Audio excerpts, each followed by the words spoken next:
तो देखो क्या पढ़ रहे थे हम लोग, इलेक्ट्रॉनिक कॉन्फ़िगरेशन पढ़ी थी हमने, है ना। आज बात करेंगे किसके, देखो एटम के सब सब एटॉमिक पार्टिकल्स की, ठीक है ना। तो जिनसे एटम बना होता है ना, किससे बना हुआ होता है एटम? इलेक्ट्रॉन, प्रोटॉन और न्यूट्रॉन से, है ना। यही बताया था आपको। तो आज सब पार्टिकल्स की बात करेंगे, किसके? एटम के। सब पार्टिकल्स ऑफ एटम, ठीक है ना। तो परमाणु के सब पार्टिकल्स, उपभागों की बात करेंगे हम लोग, ठीक है ना। सब पार्टिकल्स ऑफ एटम। तो सबसे पहला पार्टिकल कौन सा है? इलेक्ट्रॉन। इलेक्ट्रॉन, और इलेक्ट्रॉन का सिंबल क्या होता है? ई, है ना। और इसके ऊपर हमेशा कैसा चार्ज होता है? नेगेटिव चार्ज होता है, ठीक है ना। अब अगर आपसे क्वेश्चन पूछा जाए कि जो नेगेटिव चार्ज है, इस चार्ज की वैल्यू कितनी है, इस आवेश की, हिंदी में क्या बोलेंगे? आवेश, ठीक है ना। तो अगर आपसे पूछा जाएगा इलेक्ट्रॉन के ऊपर जो नेगेटिव चार्ज है, इसकी वैल्यू कितनी है, तो कितनी वैल्यू होती है इसकी?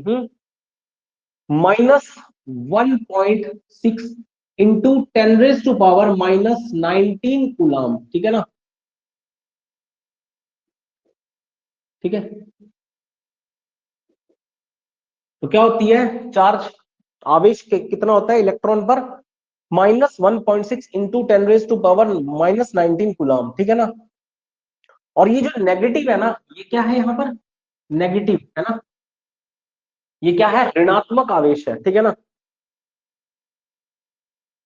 और एक चीज मैं और बता दूं आपको कि जो नेगेटिव चार्ज है, हिंदी में क्या कहेंगे? हिंदी में कहेंगे ऋणात्मक आवेश, ठीक है ना। ऋणात्मक आवेश। तो इलेक्ट्रॉन के ऊपर जो ऋणात्मक आवेश है, इसका सबसे पहले किस साइंटिस्ट ने पता लगाया था? तो ऋणात्मक आवेश वाज डिस्कवर्ड बाय, तो negative charge was discovered by, देखो इसकी खोज करी थी मिलीकन नाम के एक साइंटिस्ट ने, ठीक है ना। मिलीकन नाम के एक साइंटिस्ट थे, जिन्होंने, याद रखिएगा, इलेक्ट्रॉन के ऊपर कैसा चार्ज होता है? नेगेटिव चार्ज होता है, इस चीज की क्या करी थी? खोज करी थी, ठीक है ना। और इन्होंने एक्सपेरिमेंट जो किया था by performing oil drop experiment, याद रखेगा। बाय परफॉर्मिंग, तो इन्होंने एक्सपेरिमेंट कौन सा किया था? तो by performing oil drop experiment, oil drop experiment, ठीक है ना। तो इन्होंने तेल की बूंद पर एक प्रयोग या अनुप्रयोग किया था, ठीक है ना। तो तेल बूंद प्रयोग, या आप कह सकते हैं अनुप्रयोग, इन्होंने किया था मिलिकन साइंटिस्ट ने, ठीक है ना। और इन्होंने ही बताया था कि इलेक्ट्रॉन पे चार्ज कैसा होता है? तो माइनस चार्ज होता है, ठीक है। मिलिकन नाम के साइंटिस्ट ने बताया था। अब आती है मास कितना होता है इलेक्ट्रॉन का, mass of electron, mass of electron, ठीक है ना। इलेक्ट्रॉन का द्रव्यमान कितना होता है? द्रव्यमान या भार, ठीक है ना। द्रव्यमान या भार कितना होता है, ठीक है। देखो मास ना दो जगहों पे पढ़ते हैं आप लोग, एक तो पढ़ते हैं फिजिक्स में, ठीक है, और एक पढ़ते हैं केमिस्ट्री में, ठीक है ना। अभी हम साइंस की कौन सी ब्रांच पढ़ रहे हैं? केमिस्ट्री पढ़ रहे हैं, ठीक है ना। तो देखो केमिस्ट्री में मास का मतलब द्रव्यमान या भार होता है, ठीक है ना। द्रव्यमान या भार कुछ भी कह सकते हैं, लेकिन जब आप फिजिक्स में पढ़ेंगे ना मास, ठीक है ना, तो वहां पर द्रव्यमान अलग होता है और भार अलग होता है फिजिक्स में, ठीक है। लेकिन केमिस्ट्री में एक ही बात है, ठीक है ना। तो इलेक्ट्रॉन का द्रव्यमान या उसका भार कितना होता है? तो 9.1 इंटू 10⁻⁻31 किलोग्राम, ठीक है ना, ये होता है।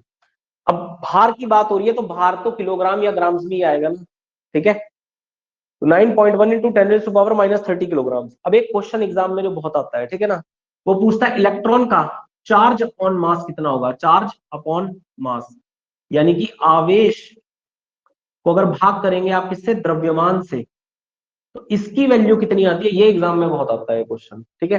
तो कितनी आती है? 1.76 इंटू 10⁻8 ग्राम पर कूलाम, ठीक है ना।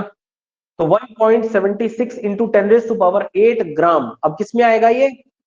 तो ग्राम में आएगा, ठीक है ना, ग्राम पर कूलाम, ठीक है, अगर इसका चार्ज पूछा जाए आपसे। अब एक क्वेश्चन बड़ा बेसिक क्वेश्चन है कि इस इलेक्ट्रॉन की खोज किसने करी थी, किसने डिस्कवरी की थी इसकी? ये क्वेश्चन आएगा एग्जाम में। हु डिस्कवर्ड इलेक्ट्रॉन, उस साइंटिस्ट का नाम बताओ। ये क्वेश्चन एग्जाम का क्वेश्चन है। किसने करी थी? तो जे थॉमसन ने करी थी, याद रखिएगा। साइंटिस्ट का नाम जरूर याद रखिएगा, साइंटिस्ट के नाम बहुत पूछे जा रहे हैं एग्जामिनेशन में सब, ठीक है। तो जे थॉमसन नाम के व्यक्ति ने, याद रखिएगा, इलेक्ट्रॉन की खोज की थी, ठीक है। जे थॉमसन ने क्या किया था? इलेक्ट्रॉन की खोज की थी, ठीक है, जे थॉमसन ने। अब देखो हम आगे बढ़ते हैं थोड़ा सा। ये तो चार्जों की बात होगी, मास की बात होगी और डिस्कवरी की बात होगी, ठीक है ना। कई बार इनकी वैल्यूज पूछ लेता है तो आपको वैल्यूज तो याद करनी पड़ेगी, ठीक है ना, इलेक्ट्रॉन प्रोटॉन न्यूट्रॉन तीनों में ही, ठीक है। ठीक है, तो वैल्यूज तो आपको याद करनी पड़ेगी, आप कुछ नहीं कर सकते, ठीक है। अब देखो जैसे कि आपको पता है ये है कोई एटम, ठीक है ना, ये कोई एटम है ना। इस एटम के अंदर क्या होता है, न्यूक्लियस होता है। इस एटम के बाहर क्या होती है, इसकी शेल्स होती है, जिसमें क्या करता है, जिसमें इलेक्ट्रॉन घूमता रहता है ना, इलेक्ट्रॉन रिवॉल्व करता रहता है, यही आपको बताया ना आपको, है ना। और ये वाली जो ऑर्बिट होती है, ये कक्षा जो होती है इलेक्ट्रॉन की कक्षा, ठीक है ना, इसको क्या बोलते हैं हम, इस कक्षा को, इस आउटर शेल को, इस बाहरी कक्षा को क्या बोलते हैं, एटम की बाहरी आउटर शेल को। तो किसी भी एटम की, किसी भी परमाणु की जो बाहरी कक्षा होती है उसको क्या बोला जाता है, उसको बोला जाता है वैलेंस शेल, ठीक है ना। क्या बोला जाता है, वैलेंस शेल, ठीक है। तो उसको क्या बोलते हैं हम, संयोजी कक्षा। उसको क्या बोलते हैं, संयोजी कक्षा बोलते हैं। जो किसी भी एटम की सबसे बाहरी शेल होती है, आउटर शेल होती है, उसे क्या कहा जाता है, वैलेंस शेल। और वैलेंस शेल के अंदर जो इलेक्ट्रॉन्स होते हैं, उन इलेक्ट्रॉन्स को क्या कहा जाता है, वैलेंस इलेक्ट्रॉन्स, ठीक है ना, क्या कहा जाता है, वैलेंस इलेक्ट्रॉन। तो उसे संयोजी इलेक्ट्रॉन कहा जाता है, क्या कहा जाता है, संयोजी इलेक्ट्रॉन कहा जाता है, ठीक है ना, जो वैलेंस शेल के अंदर होते हैं, ठीक है। और यही वो इलेक्ट्रॉन्स है जो क्या करते हैं आपके, यही वो इलेक्ट्रॉन्स है जो केमिकल रिएक्शन में भाग लेते हैं, केमिकल रिएक्शन में या केमिकल बॉन्ड बनाने में भाग लेते हैं, ठीक है ना, या केमिकल बॉन्ड बनाने में, तो रासायनिक अभिक्रिया में या रासायनिक बंध बनाने में काम आते हैं, ठीक है ना। तो यही वो इलेक्ट्रॉन्स होते हैं, वैलेंस शेल के इलेक्ट्रॉन, जो क्या करते हैं, किसी भी केमिकल रिएक्शन में क्या करेंगे, भाग लेंगे, ठीक है ना। तो कहने का मतलब है किसी भी एटम का जो केमिकल बिहेवियर है वो किस चीज पर डिपेंड करता है। अब एग्जाम का क्वेश्चन आ गया आपके, ठीक है ना, क्वेश्चन आएगा chemical behaviour of an atom, chemical behaviour of an atom. तो किसी भी परमाणु का जो रासायनिक बिहेवियर है, केमिकल बिहेवियर है, वो किस चीज पे डिपेंड करता है, इज डिपेंड्स अपॉन, किस चीज पर निर्भर करता है, तो उसके वैलेंस इलेक्ट्रॉन पर ही निर्भर करेगा, किस पर, तो इसका आंसर क्या होगा, वैलेंस इलेक्ट्रॉन्स, ठीक है ना। किस पर निर्भर करेगा, वैलेंस इलेक्ट्रॉन पर, क्योंकि यही तो भाग ले रहे हैं। अब यहां पर जो इलेक्ट्रॉन होगा वो तो नहीं भाग लेगा केमिकल बॉन्डिंग में, केमिकल बॉन्डिंग में तो बाहर वाला इलेक्ट्रॉन भाग लेगा, ठीक है, अंदर वाला तो ले ही नहीं सकता, समझ रहे हैं। तो बाहर वाला इलेक्ट्रॉन भाग लेगा किसका, वैलेंस शेल का, समझ रहे बात को। अब एक चीज और यहां पर देखो, इलेक्ट्रॉन का जो नेचर होता है कैसा होता है, इलेक्ट्रॉन का नेचर होता है ड्यूअल नेचर, ठीक है ना, ड्यूअल नेचर। तो इलेक्ट्रॉन दोहरी प्रकृति का होता है, कैसी प्रकृति का होता है इलेक्ट्रॉन, दोहरी प्रकृति का। अब किसी भी चीज की दोहरी प्रकृति कब हो सकती है, इसके लिए दो कंडीशन होती है, क्या होती है, दो कंडीशंस बननी चाहिए, तब ही वो दोहरी प्रकृति का हो सकता है, वरना नहीं होगा, ठीक है ना, वरना नहीं होगा। तो कब हो सकता है कोई भी इलेक्ट्रॉन, इलेक्ट्रॉन ड्यूअल नेचर का क्यों होता है, दो कंडीशंस चाहिए होती है। एक तो उसका मास क्या होना चाहिए, बहुत कम होना चाहिए, पहली कंडीशन तो ये है कि मास क्या होना चाहिए, उसका द्रव्यमान क्या होना चाहिए, बहुत कम होना चाहिए। और आपको वैसे ही पता है यार, इसका मास कितना है इलेक्ट्रॉन का, हाँ माइनस में है ना, समझ रहे हैं। तो मास कितना है, 9.1 इंटू 10⁻⁻31 है ना, अभी भी तो पढ़ाया था, 9.1 इंटू 10⁻⁻31 किलोग्राम, बहुत कम है ना। हाँ 10 क्या है, -31 है, ठीक है ना, तो बहुत कम है, ठीक है ना। और दूसरी चीज क्या है, दूसरी चीज ये है कि इलेक्ट्रॉन की जो वेलोसिटी है, मतलब किसी भी पार्टिकल है वो इलेक्ट्रॉन प्रोटॉन न्यूट्रॉन, तो उसकी जो वेलोसिटी है, जो वेग है, वेलोसिटी है वो जीरो नहीं होना चाहिए, शून्य नहीं होना चाहिए। और इलेक्ट्रॉन तो मैंने बताया ना आपको, इस सर्कुलर पाथ पे घूमता रहता है, इलेक्ट्रॉन घूमता रहता है ना इस सर्कुलर पाथ पे। तो जब उसमें कोई मोशन है तो उसकी वेलोसिटी कैसे जीरो हो सकती है, वेलोसिटी तो कुछ ना कुछ होगी। वेलोसिटी हम कैसे निकालते हैं भाई, किसी चीज में अगर कोई मोशन है तो इसका मतलब उसकी वेलोसिटी होगी, उसका कुछ वेग होगा, वो किसी वेलोसिटी से मोशन में होगा, ठीक है ना, समझ रहे बात को। जैसे अगर कोई चल रहा है तो उसकी कुछ स्पीड होगी, कुछ चाल होगी, है ना, उसमें भी मोशन है, उसकी भी कुछ वेलोसिटी होगी। तो ऐसे ही जब इलेक्ट्रॉन घूम रहा है यहाँ पर, ठीक है ना, तो उसमें कुछ वेलोसिटी होगी, तो वेलोसिटी होगी तो वेलोसिटी जीरो नहीं होगी, है ना, और जीरो नहीं चाहिए हमें। तो दोनों चीजें वेरी करती हैं, ठीक है ना। तो इसलिए क्या होता है, इलेक्ट्रॉन का ड्यूअल नेचर होता है, ठीक है। कैसा नेचर होता है इलेक्ट्रॉन का, ड्यूअल नेचर, दोहरी प्रकृति का इलेक्ट्रॉन होता है, ठीक है, ड्यूअल नेचर का इलेक्ट्रॉन होगा,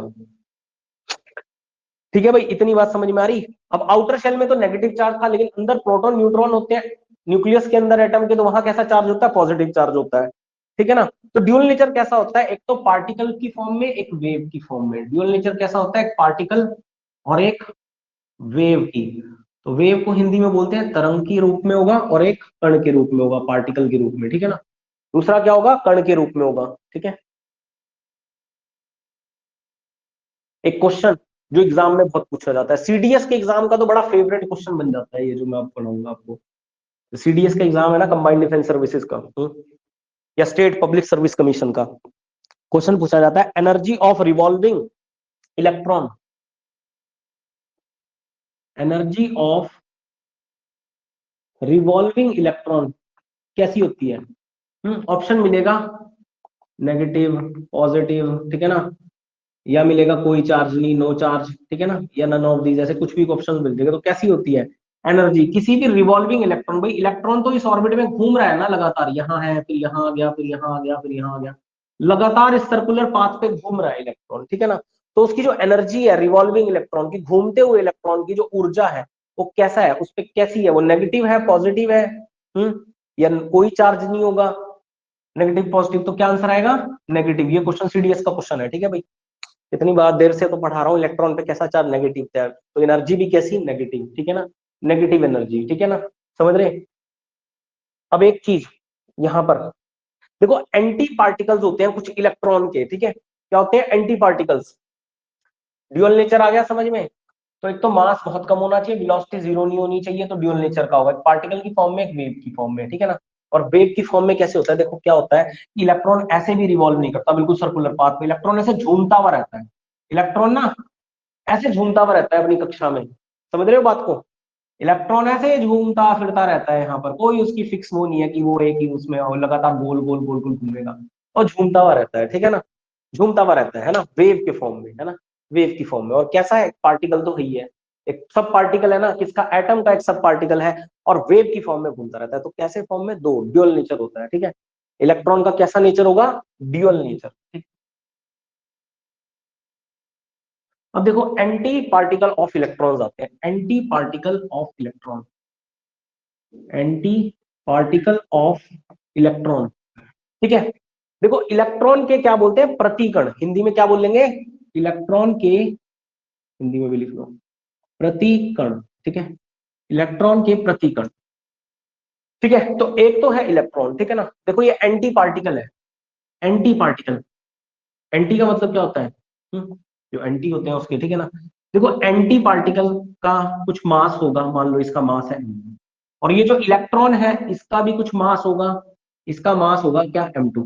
दोनों क्या होते हैं, आपस में बराबर होते हैं, ठीक है ना, दोनों क्या होते हैं, आपस में बराबर होगा। तो एंटी पार्टिकल का भी जो मास होगा, जो द्रव्यमान होगा, और इलेक्ट्रॉन का भी जो मास होगा वो क्या होगा, वो आपस में बराबर होगा। ये चीज याद रखिएगा, एग्जाम का क्वेश्चन है ये, ठीक है ना, एग्जाम का क्वेश्चन है। अब क्वेश्चन अगला आता है कि जो एंटी पार्टिकल है उनपे चार्ज कैसा होगा, और जो इलेक्ट्रॉन है उस पे चार्ज कैसा होता है। भाई इलेक्ट्रॉन पे तो चार्ज आपको पता ही है कैसा होता है, इलेक्ट्रॉन पे कैसा चार्ज होता है भाई, नेगेटिव चार्ज होता है, कैसा आवेश होता है, नेगेटिव, ठीक है ना।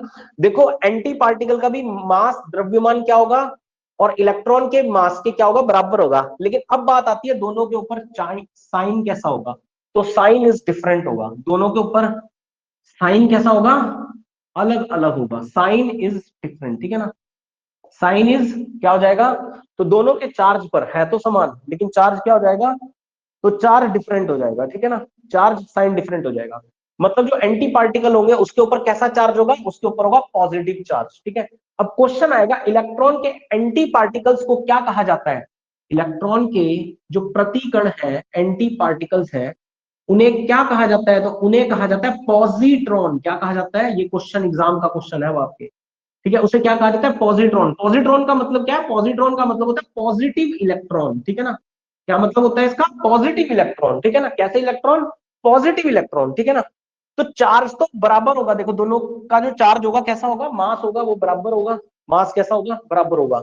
लेकिन उन मास पे, उस द्रव्यमान पे जो चार्ज होगा, एक पे नेगेटिव होगा, एक पे पॉजिटिव होगा, समझ गए, होगा तो बराबर। जैसे मान लो मैंने कह दिया 32 इज इक्वल टू 32, अभी तक तो ठीक है ये, ठीक है ना। लेकिन यहाँ माइनस होगा, यहाँ क्या होगा, यहाँ प्लस हो जाएगा, बस चार्ज क्या हो जाएगा, चार्ज का साइन डिफरेंट हो जाएगा दोनों पर, ठीक है, समझ रहे बात को। तो चार्ज क्या हो जाएगा, दोनों पर अलग अलग हो जाएगा, ठीक है। इसके अलावा इलेक्ट्रॉन के एंटी पार्टिकल्स, ठीक है ना, उसको क्या कहा जाता है, पॉजिट्रॉन। ये क्वेश्चन बनता है एग्जाम का क्वेश्चन, ठीक है ना, इलेक्ट्रॉन के एंटी पार्टिकल्स को क्या नाम दिया जाता है, तो आप क्या कहेंगे, पॉजिट्रॉन नाम दिया जाता है। अब क्वेश्चन है कि पॉजिट्रॉन की खोज किसने करी थी, तो इसकी खोज एंडरसन नाम के साइंटिस्ट ने करी थी, ठीक है ना, डिस्कवर्ड बाय एंडरसन, ठीक है ना, डिस्कवर्ड बाय एंडरसन, ठीक है ना, इसकी खोज एंडरसन नाम के एक वैज्ञानिक ने करी थी, ठीक है ना। तो इलेक्ट्रॉन के जो एंटी पार्टिकल्स है इसकी खोज किसने करी थी, एंडरसन नाम के एक वैज्ञानिक ने करी थी। ठीक है भाई, इतनी बात समझ में आ रही। अब अगली अगले अगले पॉइंट पर आऊंगा।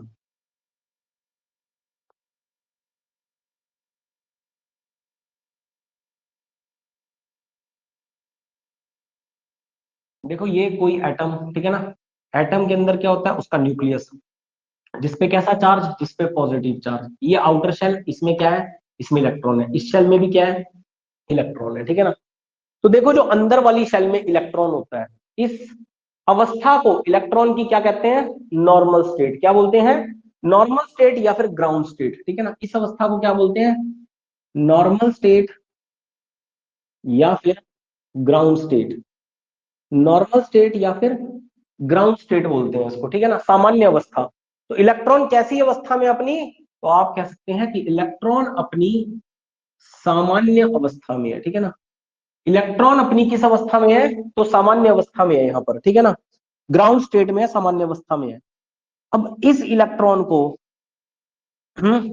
एनर्जी दी मान लो, ठीक है ना, इस इलेक्ट्रॉन को अगर मैं थोड़ी सी क्या दे दूं, एनर्जी दे दूं, ऊर्जा दे दूं, ज्यादा थोड़ी सी ऊर्जा दे दूं, तो ये इलेक्ट्रॉन क्या हो जाएगा, ये बाहर वाली शेल में चला जाएगा, ठीक है ना, ये क्या चला जाएगा, ये बाहर वाली शेल के अंदर चला जाएगा।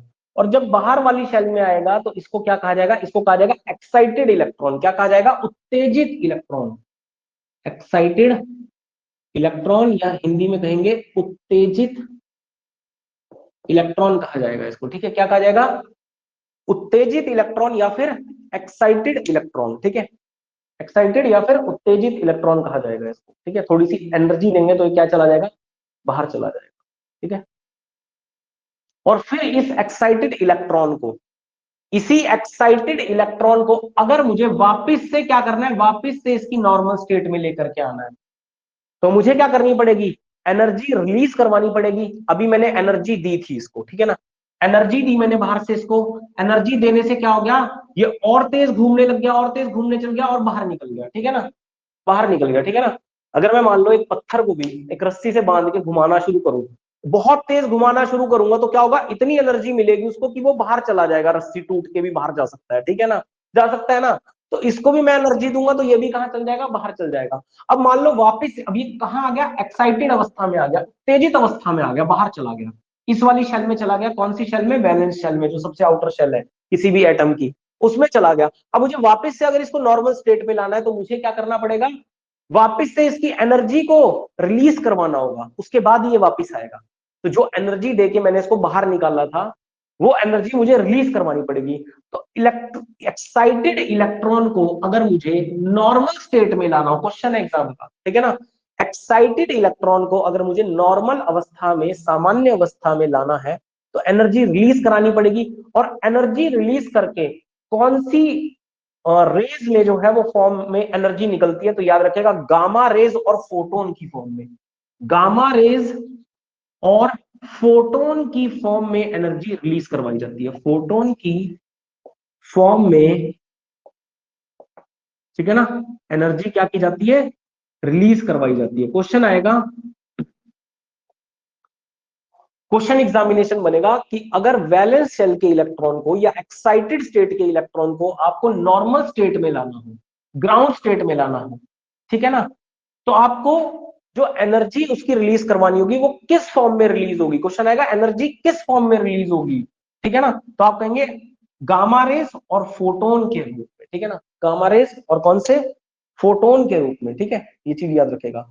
अब इससे हमें एक चीज समझ आती है कि इलेक्ट्रॉन की जो स्टेबिलिटी है, क्या है इलेक्ट्रॉन की स्टेबिलिटी, वो इनवर्सली प्रोपोर्शनल होगी ऊर्जा के, होगी ना।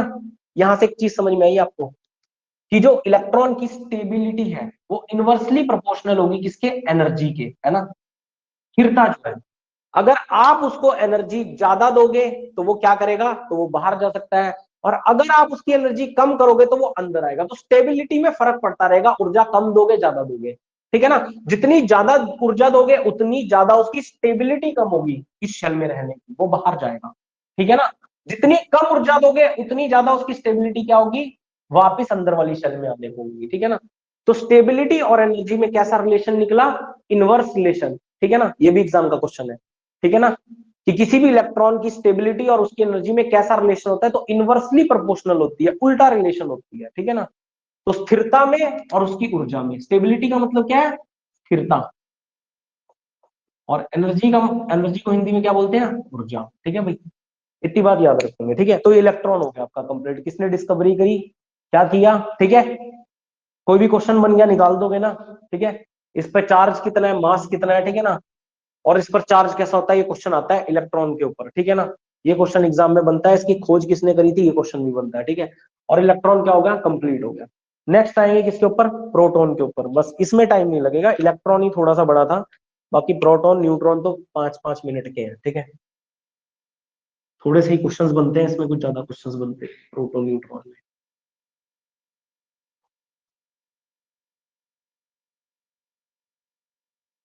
तो सेकंड सब पार्टिकल एटम का क्या है, प्रोटॉन।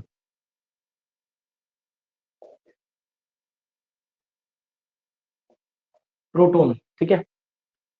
तो प्रोटॉन पर सबसे पहले चार्ज, आवेश कितना होगा, चार्ज आपसे पूछा जाएगा, आवेश कितना होगा, ठीक है। तो प्रोटॉन पर चार्ज कितना होता है, तो 1.6 इंटू 10⁻⁻19, 1.6 इंटू 10⁻⁻19, यानी कि यहाँ पर कोई चार्ज नहीं है तो यहाँ पर प्लस ही होगा, है ना।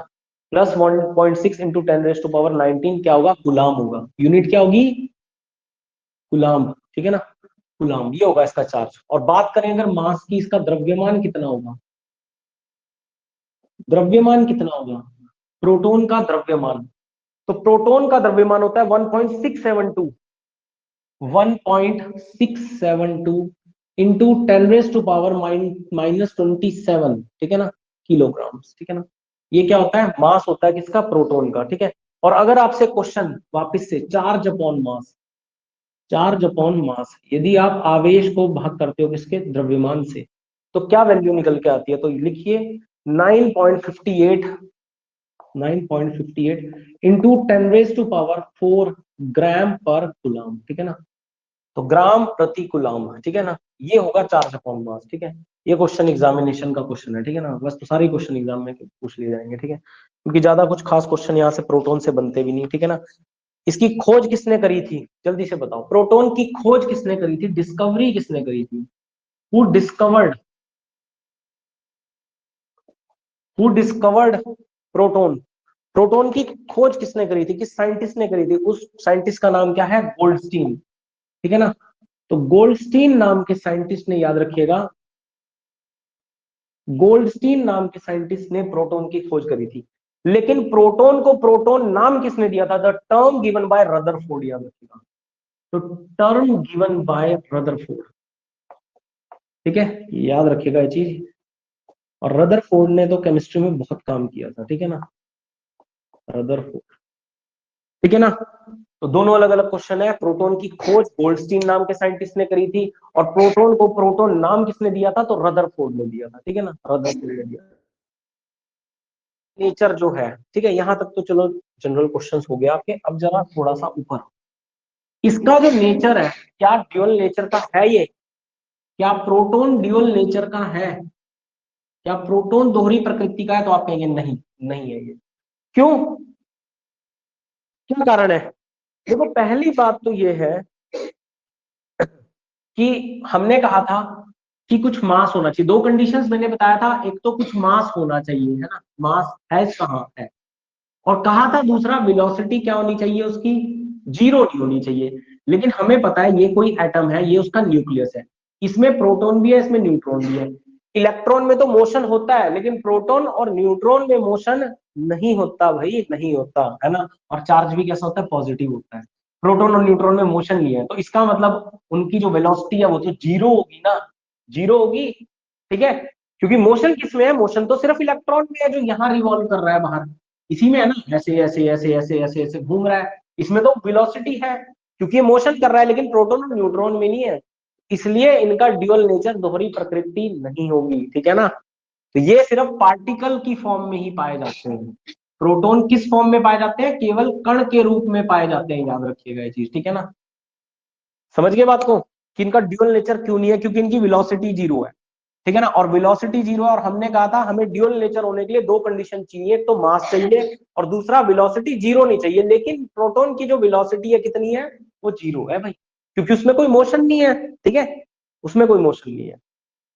तो वेलोसिटी जीरो होने के कारण जो हमें नहीं चाहिए थी, जीरो है इसकी वेलोसिटी प्रोटॉन की, तो ये सिर्फ सिंगल नेचर में ही पाया जाता है, कैसे, पार्टिकल की फॉर्म में, तो ये वेव की फॉर्म में, क्योंकि इलेक्ट्रॉन तो वेव के रूप में हो रहा है ना इधर उधर, लेकिन ये नहीं हो रहा, तो सिर्फ पार्टिकल की फॉर्म, ठीक है। चलो, अब ये इसका ड्यूअल नेचर नहीं है, तो इसके बारे में आगे भी क्या बात करें, ठीक है, आगे भी कोई बात नहीं हो सकती इसकी स्टेबिलिटी वगैरह की, ठीक है ना। ये तो स्टेबल ही है, जहां है बस फिक्स है, ठीक है। बस आगे बढ़ते हैं। अब तीसरा सब पार्टिकल एटम का क्या है, तो तीसरा सब पार्टिकल है न्यूट्रॉन, ठीक है। तीसरा सब पार्टिकल कौन सा है, तो तीसरा सब पार्टिकल है न्यूट्रॉन। आ जाओ जरा न्यूट्रॉन पे, ठीक है। तो तीसरा सब पार्टिकल है न्यूट्रॉन, ठीक है ना। ये तीसरा सब पार्टिकल है न्यूट्रॉन, ठीक है। इस पे चार्ज कितना होगा, न्यूट्रॉन पर चार्ज कितना होता है, तो जीरो, याद रखिएगा। न्यूट्रॉन पर कोई चार्ज नहीं होता, ठीक है ना। न्यूट्रॉन क्या होता है, ये न्यूट्रल, उदासीन होता है, याद रखिएगा। न्यूट्रॉन उदासीन होता है। क्वेश्चन आएगा आपका ऑप्शन में कि निम्न में से न्यूट्रल कौन सा है, उदासीन कौन सा, ऑप्शन में होगा इलेक्ट्रॉन, प्रोटॉन, न्यूट्रॉन, और चौथा ऑप्शन तो कुछ भी हो सकता है, none of these, all of these, है ना। तो आप क्या कहोगे, इलेक्ट्रॉन, प्रोटॉन, न्यूट्रॉन में से उदासीन कौन सा है, तो न्यूट्रॉन उदासीन है, ठीक है ना। न्यूट्रॉन उदासीन है। मास कितना होता है इसका, तो मास तो है इसका, ठीक है ना, क्योंकि जो चीज है, एग्जिस्ट करती है, तो उसका कुछ ना कुछ मास तो होगा, उसका कुछ ना कुछ द्रव्यमान होगा, है ना। तो कितना है, 1.674 इंटू 10 माइनस 27, ठीक है ना, किलोग्राम। ये इसका द्रव्यमान है, ये इसका भार है, ठीक है ना। तो 1.674 इंटू 10 माइनस 27 किलोग्राम, ठीक है। इसकी खोज किसने करी थी, तो इसकी खोज करी थी जेम्स चैडविक नाम के साइंटिस्ट ने। It was discovered by James Chadwick. तो इसकी खोज जेम्स चैडविक नाम के साइंटिस्ट ने करी थी, ठीक है ना, जेम्स चैडविक। तो जेम्स चैडविक नाम के साइंटिस्ट ने, याद रखिएगा, न्यूट्रॉन की खोज करी थी, ठीक है ना, न्यूट्रॉन की खोज की थी, ठीक है। बस, बाकी देखो मास अपॉन चार्ज, तो चार्ज अपॉन मास तो हो नहीं सकता, क्योंकि चार्ज तो जीरो है ना। इसकी वो वाली वैल्यू तो हो नहीं सकती ना जो हमने उसकी करी, ठीक है, क्योंकि जीरो के नीचे तो कुछ भी होगा, तो वो क्या होगा, इक्वल टू जीरो ही होगा, है ना। ठीक है, तो यहाँ पे चार्ज अपॉन मास की बात नहीं कर सकते हम लोग, ठीक है, कारण क्या है तो आपको पता ही है, ठीक है। चलो, अब जरा क्वेश्चन आएगा एग्जामिनेशन में। अगर हम बात करें मास इन इंक्रीजिंग ऑर्डर, हमने सब कुछ पढ़ लिया, इलेक्ट्रॉन, प्रोटॉन और न्यूट्रॉन, ठीक है ना। मास इन इंक्रीजिंग ऑर्डर, तो अगर द्रव्यमान को हम बढ़ते क्रम में लिखते हैं, तो सबसे पहले किसका आएगा, जल्दी से बताओ, जल्दी से बताओ फटाफट। सबसे कम मास किसका है, किसका, इलेक्ट्रॉन का, प्रोटॉन का, या न्यूट्रॉन का, जल्दी से बताओ मास। इलेक्ट्रॉन का कितना है, मास, देखो 9.1 है, इंटू 10 to the power -31, है ना, यही है। न्यूट्रॉन, प्रोटॉन का कितना है, तो प्रोटॉन का जो है मास कितना है, 1.672, 1.672 इंटू 10 to the power -27, यही है, ठीक है। और न्यूट्रॉन का कितना है, तो 1.674, 1.674 इंटू 10 to the power -27, यही है। ये इलेक्ट्रॉन, ये प्रोटॉन और ये न्यूट्रॉन, ठीक है, यही है। अब बताओ सबसे कम किसका है,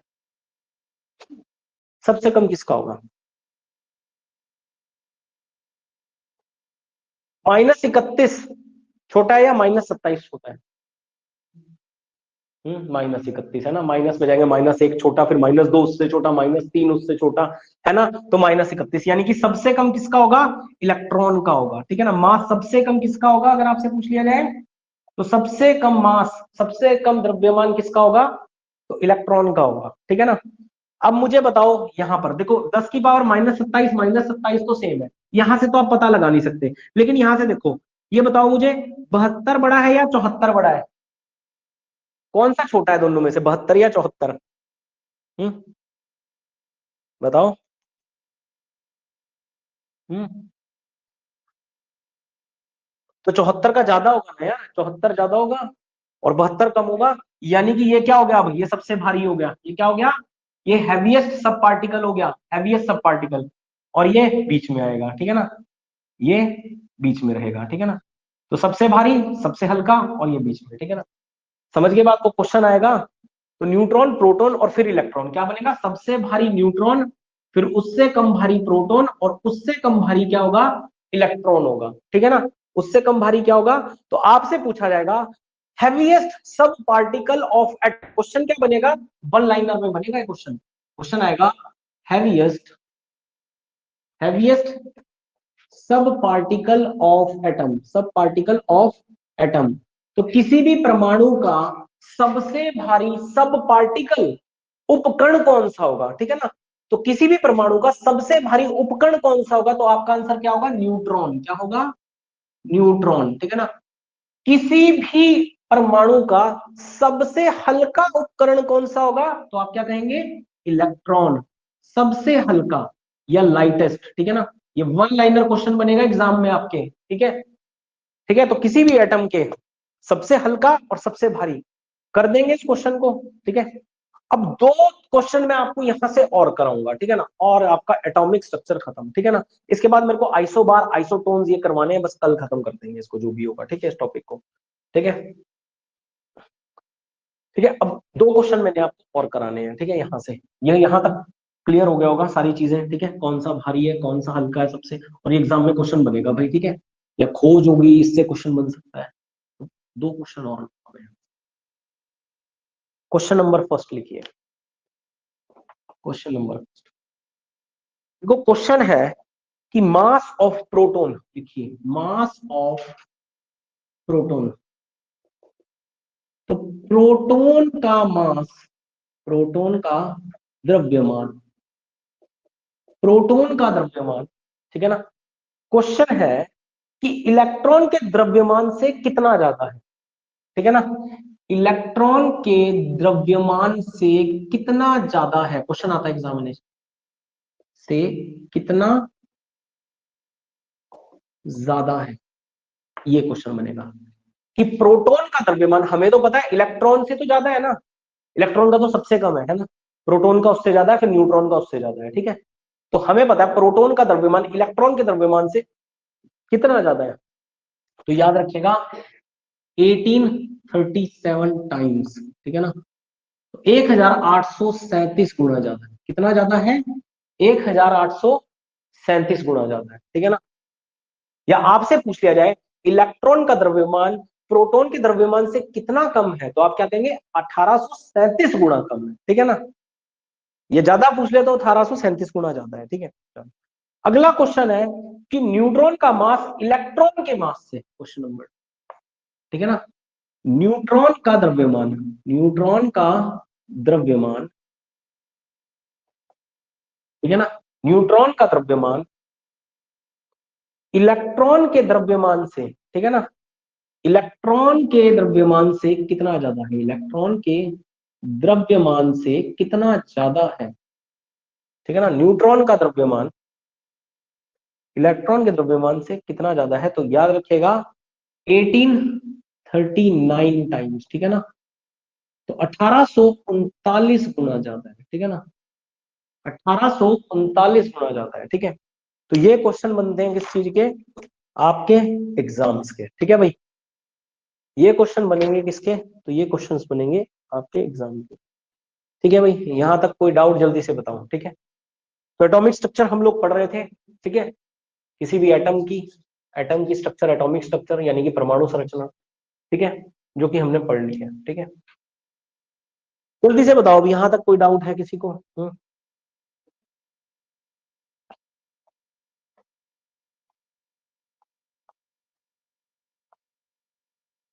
ठीक है, इसमें हमने बहुत कुछ पढ़ा, इलेक्ट्रॉनिक कॉन्फ़िगरेशन लिखनी सीखी, ठीक है ना, स्टेबिलिटी चेक करनी सीखी, कौन सा एलिमेंट जो है वो कितना ज्यादा स्टेबल है ना, और जो हमारी नोबल गैसेस हैं वो क्यों नोबल है, क्यों वो केमिकल बॉन्डिंग में भाग नहीं लेती। हमें बहुत सारे क्वेश्चंस के आंसर मिले इस टॉपिक से, है ना।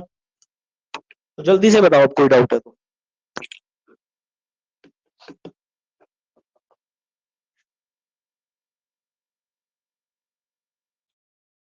चलो ठीक है, फिर कल मिलते हैं, ठीक है, कल की क्लास में। कल करेंगे आइसो बार्स, आइसोटोन्स वगैरह, यहाँ से भी कई बार क्वेश्चंस बन जाते हैं, ठीक है। बस आज के लिए इतना ही रहेगा।